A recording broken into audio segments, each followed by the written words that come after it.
Hello, my name is Gerald Rogers. And this is Maya Rose.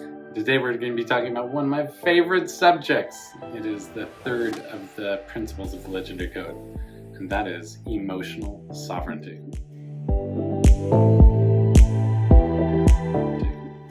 So we talked about radical responsibility in our past video and purposeful production. Radical responsibility has to do with the energy of the root chakra and is all about taking responsibility for the results that are showing up in your life. Purposeful production has to do with the sacral chakra. It's about the results that you're producing together as a couple. And emotional sovereignty is fun because how would you define it? Emotional sovereignty is when you really claim stewardship of the frequency or the vibration that you're putting out, like the emotional energy that you are generating in the world. And what's interesting is how this relates to radical responsibility and purposeful production. Because radical responsibility is escaping all forms of victimhood, believing that you are the center of your creation, you are the source of what's being created. And emotional sovereignty is related to that because emotional sovereignty requires us to let go of emotional victimhood. How would you define emotional victimhood? Well, emotional victimhood, especially when we're talking about as a couple or in a partnership, that's when you blame your partner for something like, you're making me so mad, you make me so frustrated, you make me so sad. And as soon as we give someone else the power to make us feel a certain way, we're giving up our sovereignty. It's such a tricky thing because we're so trained, we're so used to being emotional victims. Like when someone does something sweet and something nice and something lovely, we just feel so good and we're like, oh my gosh, they made us so happy, right? And then when someone says something mean or they, neglect us or they forget about us or they do something that just triggers us, then we give them credit for how we're feeling as well.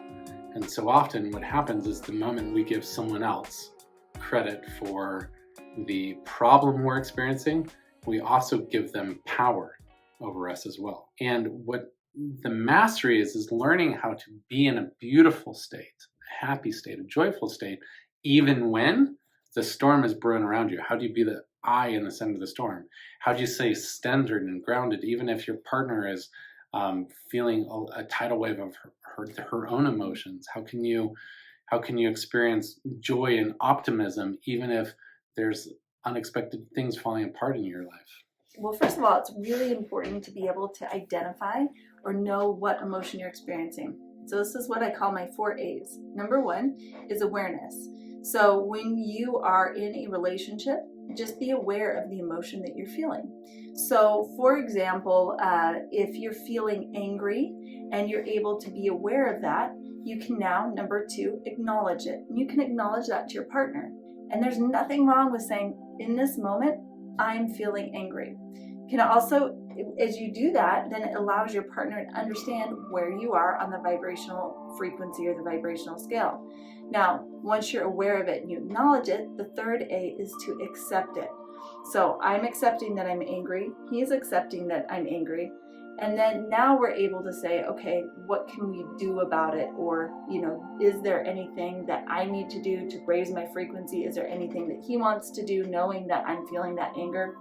And then the last one is agape, which is where you come into love for yourself and your relationship in feeling that anger instead of trying to make it wrong or trying to blame your partner for it.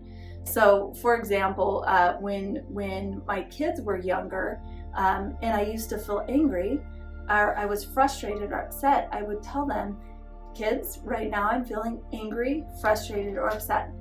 And I'm going to be feeling this way for about 5 more minutes, and I'm going to be feeling this way down in the kitchen. You can choose to stay down in the kitchen with me while I'm feeling angry, upset, and frustrated, or you can choose to go somewhere else. Now, normally they would choose to go somewhere else. In relationship, this is really powerful too for me to express. Right now, there's been times where I felt frustrated, and I would say, Gerald, right now I'm feeling really frustrated, and I'm going to allow myself to feel frustrated for about 2 more minutes. This does a couple things. First of all, it lets him know how I'm feeling, so he doesn't have to worry about me or think, did I do something wrong? He's just knowing as I take ownership, like, this is my emotion. I feel frustrated right now.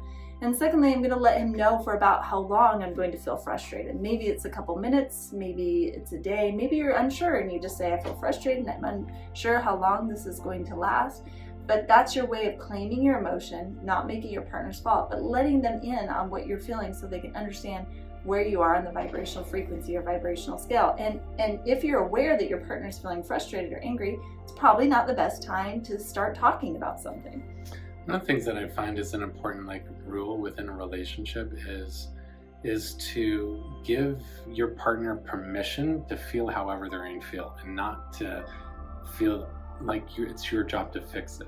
Isn't that huge? This is such a great thing for guys to understand. Like, if you are a man and listening right now, really listen to this, because this is so powerful. My old pattern was when my woman would show up angry or frustrated, and it was often because of something I did and I didn't even know that I did it. I would feel defensive and I would feel withdrawn, and I would either do two things. I would either try to distance myself and wait for the storm to pass, or I would tiptoe around on eggshells and just be anxious, pleaser. Or I would jump in and was all right, let's fix it, right? Ladies, how does it feel when your man wants to fix it? When it wants to fix you when you're having emotions? I didn't realize. I thought I was doing a nice thing. It's okay, let's be positive about it. And I didn't realize how disconnected that created us in the relationship. Yeah, for me, if I'm feeling an emotion and somebody wants to fix it, it means that I'm broken or that I'm wrong for experiencing that emotion. And that doesn't feel good to me. Yeah, and so it took me years and years and years of being a really thick-headed numbskull. Of just always wanting to fix, my partners and to make them be happy, because I thought that's how they should be, and how I wanted to be, to actually arriving at a place where it's just I love when Maya Rose is in her emotion, and when she's frustrated, when she's upset, when she's sad. I'm okay, that's beautiful. You have every right to feel that way. And then to just this idea of holding space. Holding space is you are not broken. You are safe to feel everything you're going to feel. And sometimes it allows me to tune in and to know how I can course correct or how I can show up better. And oftentimes it's just making her feel heard or making her feel validated and understood. And guys, listen to this phrase, because this is the gold mine of being able to meet your woman, because the feminine energy is about emotional storms and energy and feelings and all of that. And we don't want that to be diminished. You don't want her to show up as a less expressed version of her, and that means the sadness is tied to the light as well. And so here's the phrase, guys. You ready for this? Is to be able to be really present when your woman is expressing that. It's tell me more. I want you to share it deeper. That invitation for her to open up and to reveal and to feel that safety and security of you as a man, that you're not going anywhere. And then just to be able to say, hey, that makes sense. I get it. And for the divine feminine, the worst thing that you can do is hide your emotions or stuff your emotions. And the reason why, maybe you've had some past experiences where you didn't feel safe sharing your emotions.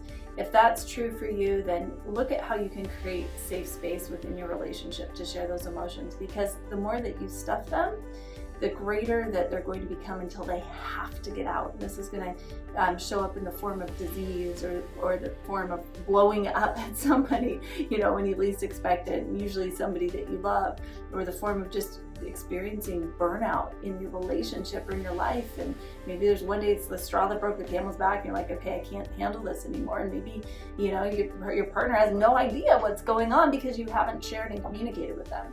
It's my philosophy and my belief that I would rather be able to communicate my emotions in a way that's also safe for my partner. So again, expressing this is how I'm feeling, but not making him bad or wrong or the target of why I'm feeling that way, just claiming and owning why I'm feeling a certain way and being able to share it with him. That has brought us so close in our relationship, and it's such a beautiful thing to allow him to hold space for me when I'm experiencing sorrow or anger or frustration, and just have him be there with me.